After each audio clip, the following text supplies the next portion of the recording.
He barked an order like I was invisible. 2 minutes later, I held the room and his future in my hands.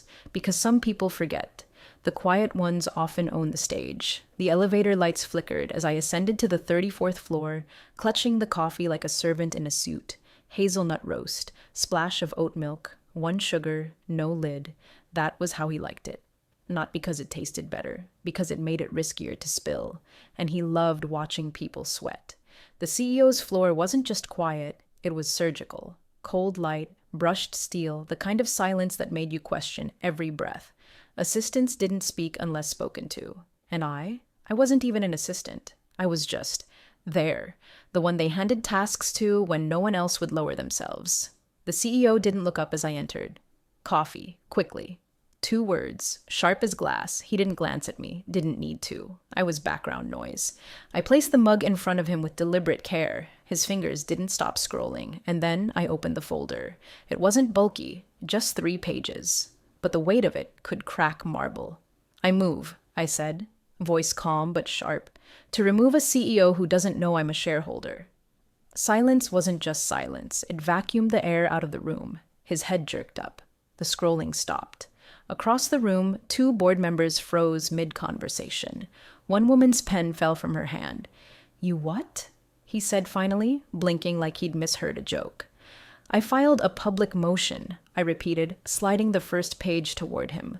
Clause 14C of the bylaws. As a private shareholder with a controlling interest in the auxiliary IP assets, I have standing. We vote in 23 minutes. The room was no longer cold. It was boiling. The receptionist outside, who always greeted me like I was a stray, peeked through the glass door with wide eyes. Someone whispered near the back wall. Then came the scramble. "Wait, who is she?" "She can't." "Who let her into the shareholder loop?" He stood slowly, pushing the mug aside. His eyes scanned me for the first time in a year. Not with disdain, with uncertainty. A rare thing, like lightning during snow. "Is this a joke?" he asked. The corner of my mouth lifted. "The only joke is that you've never read the internal asset registry. I suggest you do so before the vote." The stage, their boardroom, named after the company's first product launch, was already being prepped. And for the first time in my life, I wasn't being kept out of the room. I was leading it. But make no mistake, this didn't start today. And if you think the coffee moment was bold, you haven't seen the storm I walked through to get here. She used to fetch lattes. Now she was pulling levers they didn't know existed. You're not ready for what she does next. 2 months ago, I was invisible, by design. I entered the company as a temporary asset management assistant, a title long enough to suggest purpose, vague enough to avoid responsibility. They put me in a windowless corner near the server room, gave me a broken chair, and forgot I existed. Perfect. Because from there, I watched how files moved, watched how signatures were rushed, watched how departments hoarded access like power. And I noticed something the CEO never did. The company had buried its own heart under layers of arrogance. I didn't need recognition. I needed leverage. The CEO, Garrett Lang, had built his power on assumption. He assumed his charm was disarming. Assumed women took orders and notes, not votes. Assumed control wasn't something you could lose unless someone louder took it. But I wasn't loud. I was precise. My first move? Buy 1 silent share. A legal whisper of ownership. Then I found the backdoor clause in the IP vault. Auxiliary product patents from a defunct acquisition were still technically active and open for secondary bid. Lang had let them rot. I bought them under a shell name. And when I did, my share wasn't silent anymore. It had a voice, a vote. And under bylaw 14C, a motion to question the CEO's competency with asset preservation was valid shareholder grounds for board action. I tested the waters. Pushed small legal memos to the internal system, signed anonymously. Nothing big, just nudges. I wanted to see how fast they buried what made them uncomfortable. They buried everything, so I documented every burial. In the weeks that followed, I made coffee runs, delivered contracts, filed into Zoom calls unnoticed, and collected whispers. HR ignored internal concerns. Finance closed off access logs. But every time I was ignored, I grew sharper. Then one day, Garrett tossed a folder onto my desk. "Take this to the archive," he said without a glance. It was marked confidential, shareholder comms. He had no idea I was one of them. I read it, memorized it, then delivered it, and kept the time-stamped metadata on my own drive. The tipping point came when he authorized a strategic restructure and cut bonuses, while approving a secret expense line labeled Executive Retention Lux. That line paid for a private stage in Aspen for board retreats, and I'd just become the silent owner of the IP that powered the product presented on that stage. That's when I filed the motion. And 23 minutes from now, in a room called the stage, I would present not just a challenge, but evidence of a leadership built on neglect. He wouldn't see it coming, because men like him never see women like me. Until we walk into the spotlight holding the script they forgot existed, she held the proof, the power, and the votes. But what she reveals next could destroy more than one career. The silence before the board vote is deafening. Want to see what happens when the lights hit the stage? Subscribe and stay close. The curtain's about to rise. The room named the stage had no curtains, just glass. It was designed to impress. A panoramic view of the skyline behind the board table. Chrome accents, 12 high-backed leather chairs arranged like a jury box for billionaires.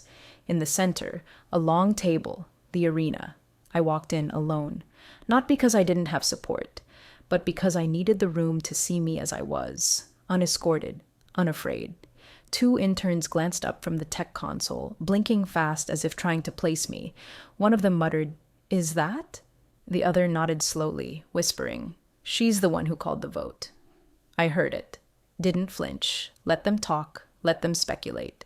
By the time I finished speaking, they wouldn't be whispering. I placed the folder in front of the empty CEO seat, my version of setting the stage, and took my place at the end of the table, a place that used to be for coffee, not power. Minutes later, the board filed in. They tried to act unaffected, but there was tension in every adjusted cufflink, every tightened jaw. Lang arrived last, on purpose, no doubt, a display of control. He paused in the doorway. Our eyes locked. He looked at me like I was an admin who accidentally sat at the wrong table. Then he saw the nameplate. It wasn't his, it was mine. Someone had changed it, probably legal, following protocol after the motion was filed. But the impact? Nuclear. He said nothing, sat directly across from me. I leaned forward. "Shall we begin?" The chair of the board, Marcia Velasquez, who'd always been polite in the way one is to a competent hotel clerk, cleared her throat. "This is an extraordinary session called under Emergency Shareholder Motion 14C. She looked to me. "Ms. Arlen, as the initiating shareholder, you may proceed." The silence in the room was more than formal. It was electric, anticipatory. I could feel Lang watching me like a chess player stuck in checkmate, still pretending he wasn't cornered. I stood. "Over the past 18 months, I began, this company has lost not money, not prestige, but integrity. A culture of oversight has become a culture of opacity, and the leadership has not only failed to prevent that shift, it's accelerated it." A few brows raised. Good. I tapped the folder. These pages contain evidence of willful mismanagement, manipulation of internal expense policies, and gross negligence in handling intellectual property rights. The assets in question were undervalued, exposed, and allowed to lapse into public vulnerability until I reclaimed them. Lang leaned back, eyes narrowing. One board member, Don Whittaker, usually the CEO's shadow, interrupted. "You expect us to believe a junior staffer somehow gained access to protected assets?" I smiled slightly. "No. I expect you to verify every time-stamped transaction, legal filing, and board registry entry included in the packet. As of 2 months ago, I am the sole rights holder of the Velocity Core auxiliary patents. I also hold voting shares through discretionary trust." Marcia's eyes widened. Another board member swore under his breath. Lang's mouth twitched. The first sign of panic bleeding through control. The room shifted. I didn't gloat. I presented, calmly, cleanly, like I'd done this 100 times, because I had. In my head, in my journals, in every whispered rehearsal, when no one noticed me leaving late. When I finished, I sat down. No drama, no declarations. Then I looked across the table and said, "You assumed silence meant submission, but silence also listens. records, weights, and then votes. Lang opened his mouth, but the board chair cut him off. "Mr. Lang, you'll have 5 minutes to respond." I didn't blink. I'd already won the opening move. Now it was time to watch him try to spin. Garrett Lang stood slowly, as if buying time with each vertebrae. The room watched him rise like he was stepping onto a theater platform. Ironic, given how often he called board meetings performances for adults with money. But this time, the lights weren't his. They were mine. He adjusted his tie, cleared his throat, and began with a chuckle. Well, that was certainly a presentation. Micro-intrigue flickered across the table, the kind of patronizing levity a man uses when he's cornered, but still believes charm can rewrite truth. "I won't waste your time," he continued. "We all know companies evolve. There's noise, there's static, and occasionally a mistake or two." His eyes lingered on me for a half-second too long, but the idea that I have endangered the integrity of this company is not only absurd, it's laughable. He smiled, waiting for shared laughter. None came. A few board members exchanged tight glances. One tapped a pen. Marcia Velasquez didn't move, so Garrett pushed harder. "This woman," he gestured, "was brought in on a temporary assignment. Asset logs, clerical cleanup, maybe some coffee. Now suddenly, she's claiming to own patent rights and initiate board-level motions?" He scoffed. "With all due respect, how did we get here?" I didn't look away, just waited. He paced slightly, as if motion might distract from meaning. "There's no precedent for this, no procedure. This reeks of a vendetta, a well-crafted drama." And then, his mistake. He leaned on the word drama like it was an accusation. 3 women on the board stiffened. One narrowed her eyes. Because he didn't just dismiss the claims, he dismissed me, and by extension, the process. Garrett pivoted toward the legal officer. "Surely this can be reviewed before a vote, audited, paused." Marcia raised a hand. "The filings have already been verified. The motion is valid." He blinked, then recovered. "I see." His voice dipped. "Cooler now? Then allow me to offer a counter-statement." He reached into his leather folder and pulled out a document, sliding it across the table. "This is a projected financial impact report," he said. "It outlines how destabilizing this leadership disruption would be during Q3. We're negotiating major contracts. The optics of a CEO challenge, especially one initiated by someone with no executive tenure, would be catastrophic. A tactical shift, from denial to fear-mongering. Classic." The board reviewed the document in silence, until I spoke. "With respect," I said, "those contracts were initiated without oversight, tied to assets you no longer have the legal right to claim. If destabilization occurs, it's not because of this motion, it's because of prior negligence." I didn't raise my voice, but it landed like a bell in a vault. Garrett's jaw tensed. He knew what was next. Because it wasn't just about the vote. It was about exposure. And the next folder I had, still zipped in my bag, held receipts that didn't just question leadership, they questioned legality. I wasn't just going to remove a CEO. I was going to expose a system that protected one. The folder was black, simple, unlabeled, not part of the official board materials. I laid it on the table like a final move in chess. No theatrics, just wait. "I'd like to submit an addendum for review," I said. Marcia glanced toward legal. "Is it pertinent to the motion?" I nodded once. "It relates to direct decisions made by the CEO that conflict with fiduciary duty and contain misrepresentations on asset documentation." That got their attention. No one moved as I opened the folder and began distributing copies. The soft sound of paper sliding over oak filled the silence like thunder in a church. Garrett didn't reach for his. He stared at me instead. "You've been planning this," he said. It wasn't a question, it was an accusation. "Yes," I replied, calm as oxygen. "Because no one else was." Micro-expressions flickered across faces as the board absorbed the documents. They weren't scandalous at first glance, just invoices, signatures, approval stamps, but they told a story. One where Garrett had authorized a series of payments labeled External Innovation Consultancy, routed through a shell vendor that, upon inspection, traced back to a holding company in the Caymans, a company tied to his brother-in-law. Page 3, I said. Compare the timestamps. The consulting firm was paid before the board approved the research initiative. Someone cursed under their breath. On page 5, there was an email, internal, marked Do Not Forward. It showed Garrett instructing his operations lead to retroactively justify the expense as part of a prototype budget, which, legally speaking, was falsification. He finally opened his copy, flipped to the back, saw the summary affidavit notarized from the former office lead who'd resigned 6 months earlier. Her final words in the document: I raised concerns. I was told to stay in my lane. And now the board sat in silence, reading proof that the man at the head of their table had built a wall of confidence over a sinkhole of fraud. Lang pushed his chair back. This is character assassination, he said, standing. If you think you can walk in here, armed with paperwork and clever speeches, and undo everything. Marcia raised a hand. Garrett. Her voice was steel. We'll deliberate, privately, now. She turned to me. Please step outside while we review. I stood, gathering nothing, because I'd already laid down everything I needed. Garrett followed me into the hallway. Is this revenge? He hissed. I looked at him. Really looked. The perfectly tailored suit, the bleached smile, the expensive scent. All facade. Not revenge, I said. Accountability. He shook his head. They won't vote you in. They'll bring in someone safe, someone trained. I didn't flinch. Then I've still done my job.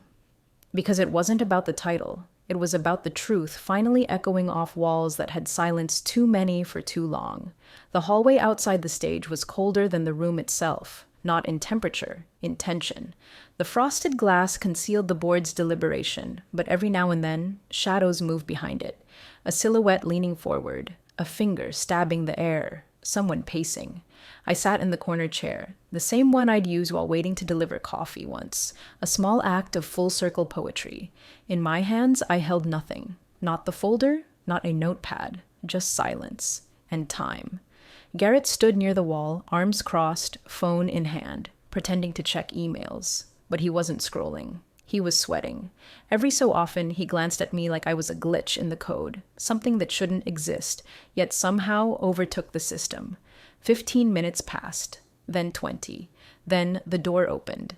Marcia Velasquez stepped out first. Behind her, the rest of the board in a loose formation, some grave, some unreadable. Lang straightened, preparing for the show. Marcia didn't give him the stage. She looked at me. Ms. Arlen, the board has reached a decision. The entire corridor fell into a hush. In a majority vote, we've elected to suspend Mr. Lang's executive privileges effective immediately, pending an internal audit and external legal review. Garrett inhaled sharply. His mouth opened, then closed again. He wasn't removed yet, but his throne was shaking. Marcia continued, a temporary operations committee will be established within the next 72 hours. Until then, oversight of strategic assets will be transferred to an interim trustee. I waited. Then she turned to me. And the board would like to appoint you as that trustee. Gasps. One from Garrett himself. His voice came out low, strangled. She doesn't have the experience. She has the evidence, Marcia replied, without turning. And more importantly, another board member added, she has the trust we lost in you. There it was. Not a coronation, a reclamation. Garrett stepped back like he'd been slapped. I nodded once. No smile, no victory pose, because this wasn't about me. It was about every ignored whistle, every unseen assistant, every woman who had to study the rules twice as hard just to be heard once. I turned toward the elevator. There was still work to do, audits to coordinate, contracts to clean up, people to reassure. And I wasn't naive. The next few weeks would be a battle of optics, politics, and quiet sabotage. But now I had something Garrett had always underestimated, a platform and the microphone. The next morning, I entered the building through the front doors. For the first time, no badge swipe, no side entrance, no nod from the sleepy security guy who barely looked up. Today, I walked in, heels sharp, posture steady, and the receptionist stood when she saw me. Good morning, Ms. Arlen, she said. Not a trace of sarcasm. Funny how quickly names become visible when tied to authority. But I didn't come for the greetings. I came for the stage. The board had arranged a company-wide call, a reset communication, they called it.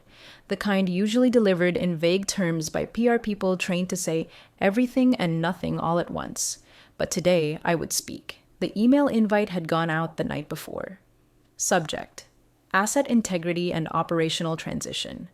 Host: Arlen R. Platform, Zoom, mandatory attendance. I entered the conference room where the stream would be broadcast, and for a moment, I just stood there, taking it in. The room was sterile, polished, rehearsed, but I wasn't here to perform. The assistant on tech duty looked nervous. "We're live in 4 minutes."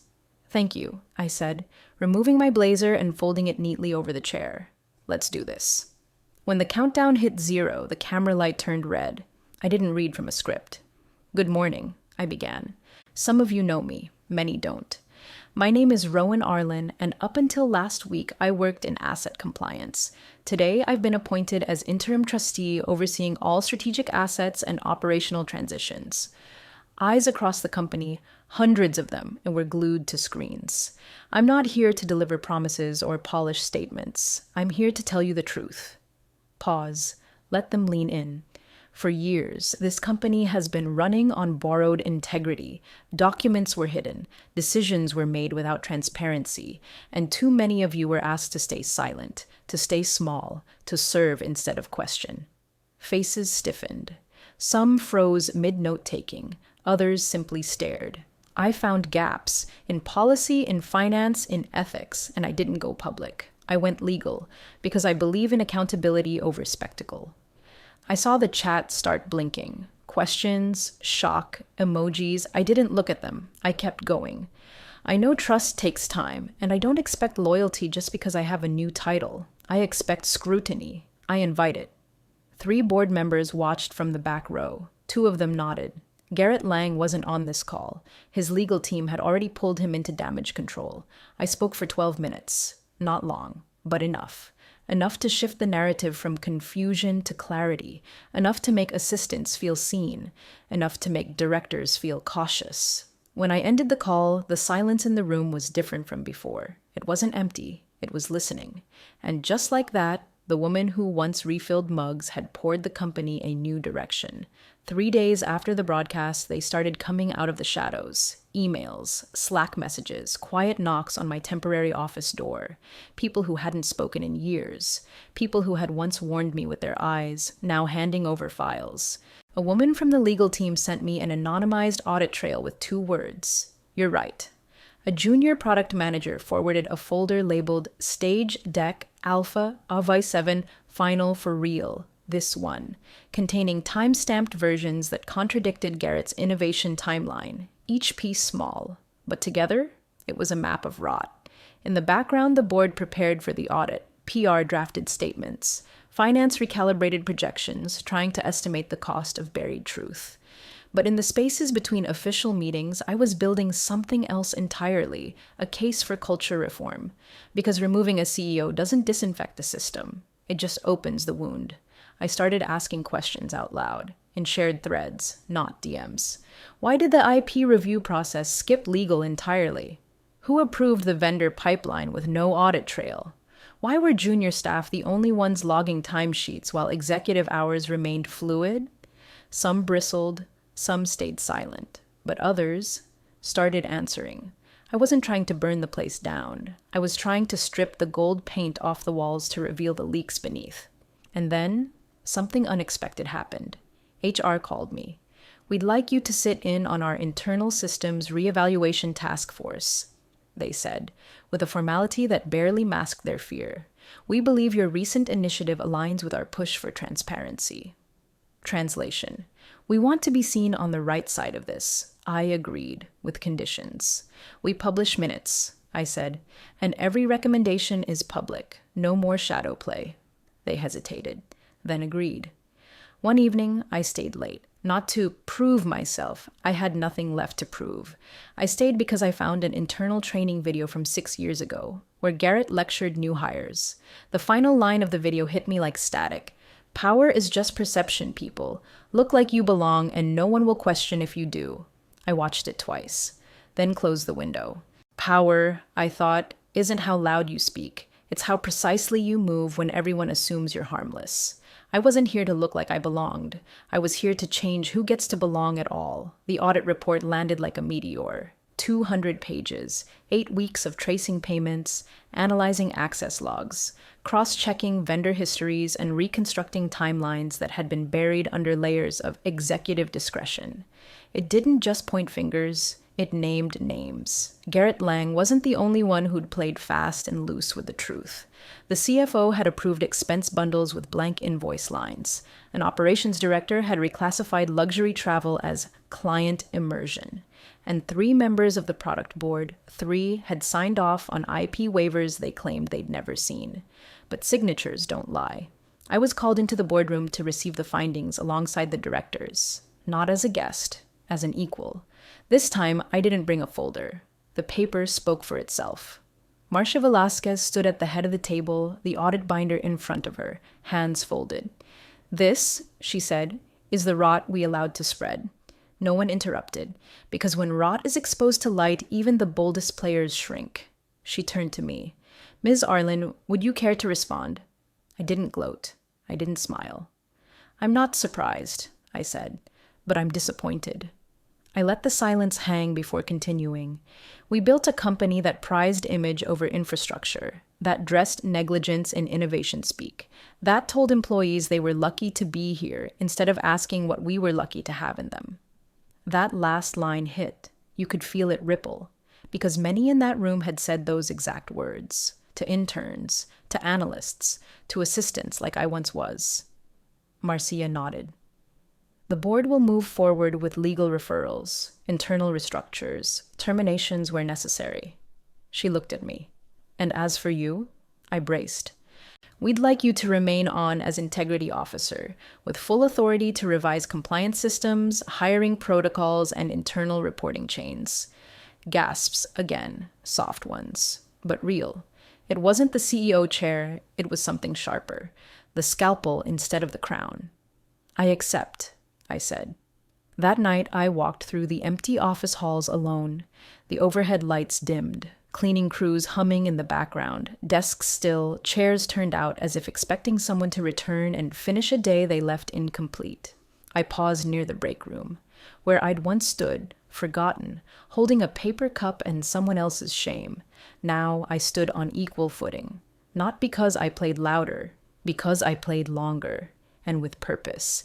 Garrett Lang's office was locked, but his nameplate remained on the door. I took it off the wall, not to replace it, to remind myself that no name is permanent, only the consequences are.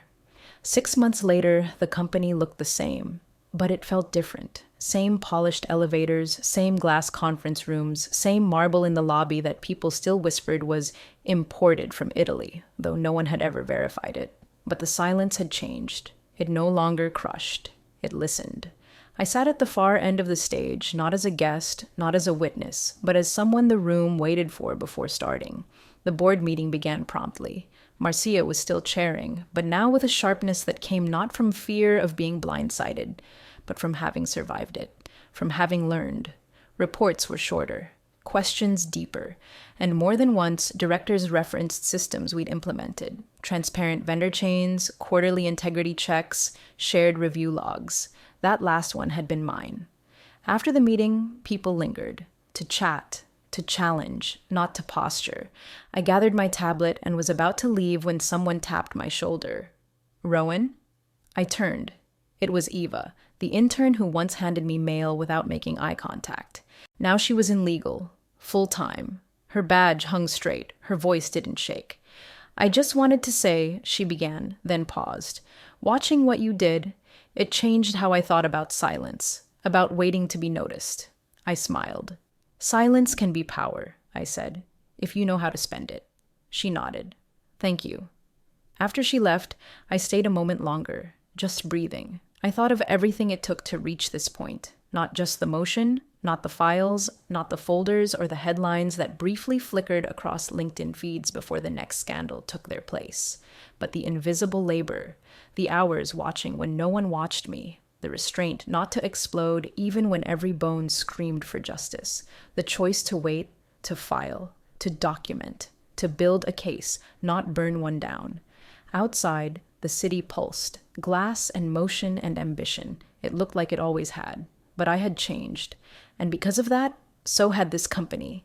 In my bag, I kept a photo, not of the boardroom, not of the vote, of the coffee mug, the one I'd placed in front of Garrett the moment before everything turned. I kept it as a reminder. You don't have to shout to take up space. You don't have to be invited to own the room. Sometimes the most powerful voice is the one no one saw coming, until it rewrote the rules, quietly, completely, forever.